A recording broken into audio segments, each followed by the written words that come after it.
we're planning on about 750 total runners. Amazing. Registration for the marathon will end in 2 weeks. The 10K is extended further. To date, we have the second largest marathon field in the maritime provinces, and this is our first year. So that's These were awesome. quite something. We're in the middle of placing orders for equipment and supplies. We have had tremendous support from all of the local businesses, and especially Village Mart, which was formerly the Campbell Co-op, and Lubec Hardware, among other businesses. Are the little mile marker signs still available for sale? Or are they all bought? There may be a I can check.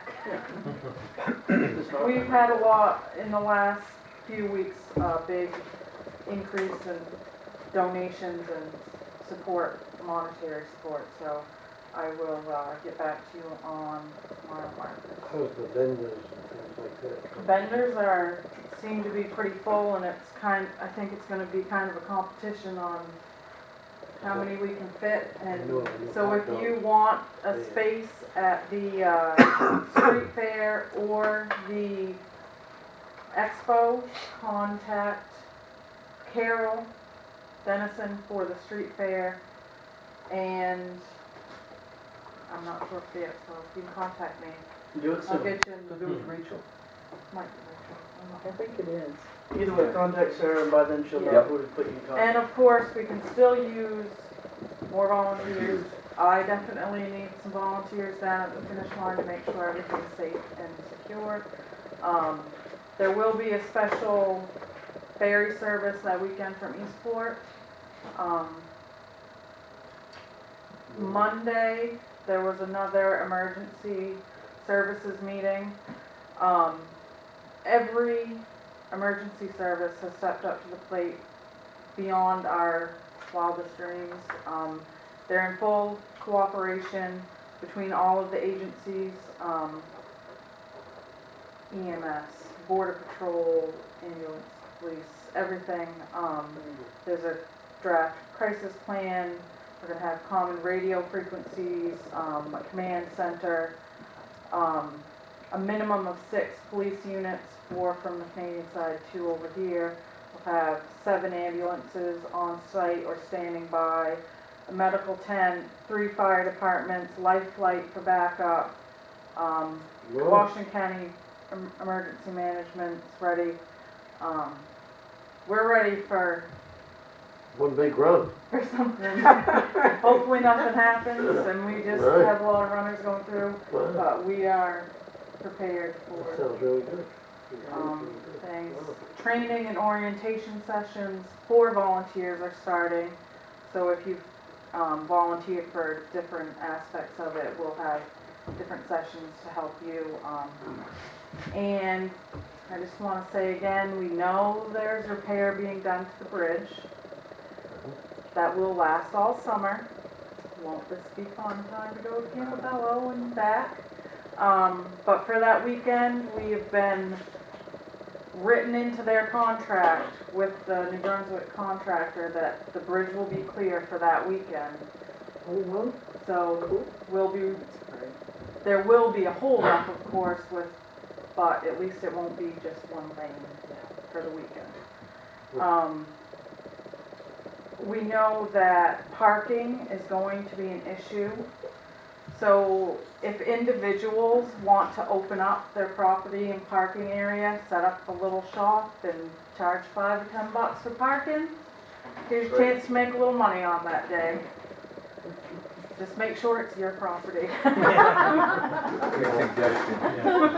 be respectful of the sidewalks.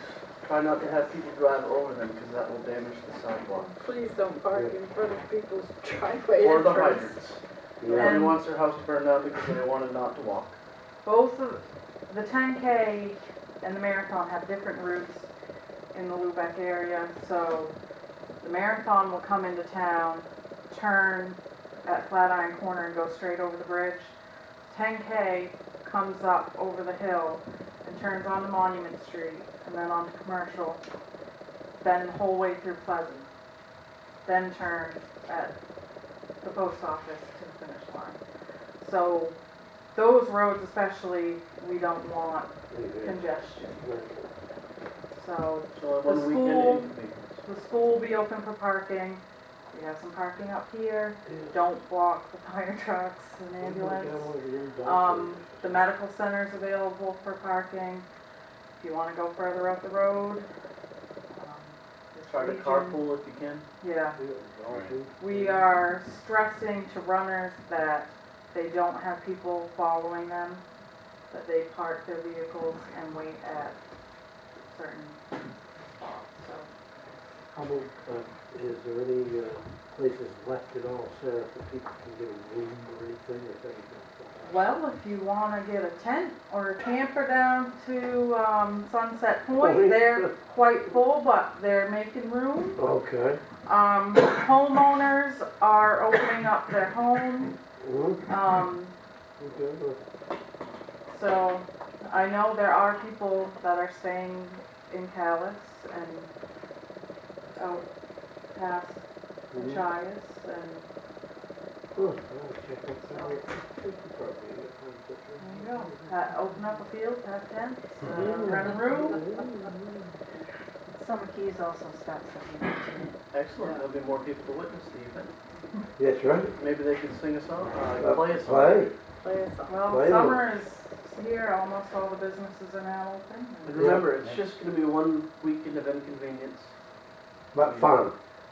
You know, everybody just try to have a little patience with each other and then probably go off without too much of a itch. Right, good deal. Good. The traffic, just, if you don't have to bring your car into town that day, don't. Scooters, bicycles. No Shanks. We want as many people, we want as many people cheering everybody on and there to support and enjoying the fun, but just be mindful that it's not gonna be your typical day in Lubec with traffic. Right. Oh, certainly. Okay, very good. Yeah, thanks. Thanks, sir. Any other Thank committee you. updates? I'll speak to shellfish. This is the time of year when shellfish harvesters are engaged in their conservation efforts, which includes cleanup of beaches. I attended a group that was led by one of our committee members, Joseph Keene, on a cleanup on Huckins Beach. And we filled the back of a standard 8-foot American bed pickup with every manner of debris that floats up on the shore. Is remarkable. And we also did moon snail collar collection and recorded that. So I'd like to thank those members of the Shellfish Committee who are engaged in these conservation efforts and cleaning up along the beaches. And that's it for shellfish. Oh, and there are notices out around town for the continuing dates for conservation. So if you're a shellfish harvester and you intend to get a permit for next year, get your time in, attend a meeting. The next one is June 13th at 6 p.m. here at the meeting room. Can you And say that again, Mike? it is June 13th, 6 p.m. here at the town office meeting room. And it is required for the harvesters to attend 2 meetings to get their meeting time and 4 hours of actual shoreline conservation work. I don't wanna, Steal his thunder. right, but no, they can do Can you do 6 it? hours. Oh, they can do, yes, 6 yes, hours yes. conservation hours, but they only have to do 4 hours conservation if they've attended at least 2 If they've meetings. attended 2 meetings, right. In other We'd words, like they to see you can't at the just meeting do anyway. meetings. You have a Right. vested interest as a harvester to Right. know what work the committee's doing, and that's how you find out. We've had the last 2 meetings, I think, were attended by over 30 harvesters, so, Excellent. yeah, we're having a good response to that. Good. So it's tomorrow they're supposed to do another beach cleanup. Tomorrow is another beach cleanup. Meet here at noon, and that cleanup is led by Jesse Brown. And then on June 1st, the meeting at the Legion parking lot at And that's at 10 o'clock, and that is a transplant. We are able to obtain another transplant permit, and this will be 2 areas that the committee has endeavored to prove or disprove that the transplanting actually works. We have some opinion that it does work, and some people don't think it makes any difference at all, but it certainly does help with the roughing up of the beach and moving some smaller clams that may be in tight material and able to grow easier by getting into a better spot. So, and this is part of the stewardship of these flats that every harvester is responsible for. So if you have experience with doing that and you are a harvester, please join in, and it's a great time out. We're concentrated in as little amount of time as possible, but we actually get quite a bit done on an outing like that. And I appreciate everyone who showed up and attended so So wait for a license, I haven't got the number. And I talked with DMR today, so they do have the permit application down there, and it'll be finished next Good. week. So And we were able to get it for a 3-day window in case we have really bad weather.